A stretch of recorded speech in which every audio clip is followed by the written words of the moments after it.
அனைவருக்குமே வணக்கம். சற்று முன் கிடைத்திருக்கக்கூடிய ஒரு மிக மிக முக்கியமான செய்தி ஒன்று வெளியாகி உள்ளது. சற்று முன் செந்தில் பாலாஜியுடைய கதை ஒட்டுமொத்தமாக முடிய போகுது. சொல்லலாம் பார்த்தீங்கன்னா, ஏற்கனவே அனைவருக்குமே தெரியும் செந்தில் பாலாஜி அவர்கள் வந்து பார்த்தீங்கன்னா நிபந்தனை அடிப்படையில் தான் ஜாமீனில் இருக்காரு.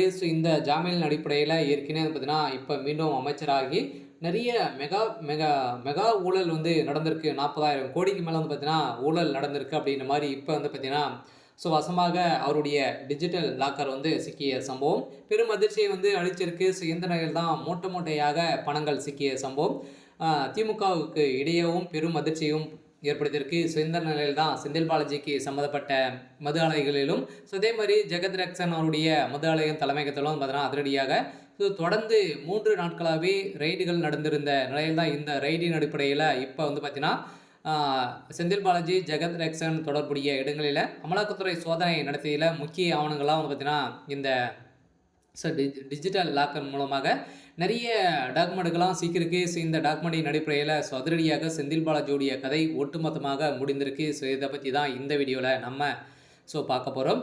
அதுக்கு முன்னாடி நம்ம சேனலுக்கு வந்து இப்போ தான் நீங்கள் முதல் முறையாக வந்திருக்கீங்க அப்படின்னா மறக்காமல் நம்மளுடைய சேனலை சப்ஸ்கிரைப் பண்ணி சப்போர்ட் பண்ணுங்கள்.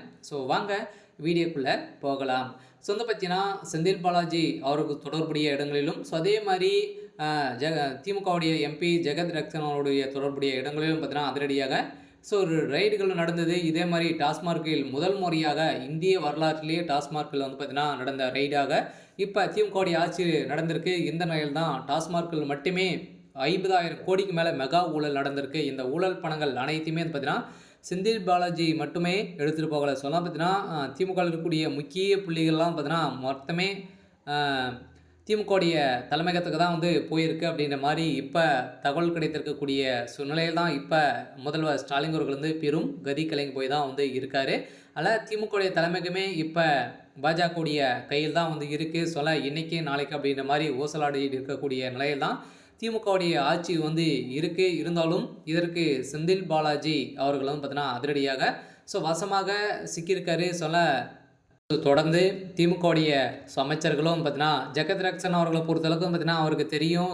திமுகவுடைய ஒரு பெரிய பினாமியாக இருக்கக்கூடியவர் தான் ஜெகத் ரக்ஷன். இவர் தொடர்புடைய மது ஆலைகளிலும் பார்த்தீங்கன்னா கரியில் இருக்கக்கூடிய ஒப்பந்ததாரர்களும் வந்து வீட்டிலும் 10க்கும் மேற்பட்ட ரைடுகள் நடந்தது. இந்த ரைடின் அடிப்படையில் எக்கச்சக்கமான பணங்கள் தோண்ட புதையல்கள் கிடைக்கக்கூடிய சம்பவம் தான் பெரும் அதிர்ச்சியை வந்து ஏற்படுத்தியிருக்கு. இந்த நிலையில் தான் திமுகவுடைய நிலை வந்து எடுத்து சொல்லக்கூடிய நிலைக்கு தான் இப்போ மக்களிடையே பெரும் அதிர்ச்சியை வந்து ஏற்படுத்தியிருக்கு. மக்கள் பணங்களை அனைத்துமே எப்படியெல்லாம் பதுக்கணும் அப்படின்றத ஒரே நோக்கோடு தான் திமுகவுடைய தலைமையகம் செயல்பட்டு வருது அப்படின்ற மாதிரி குற்றச்சாட்டுகள் எழுந்திருக்கு.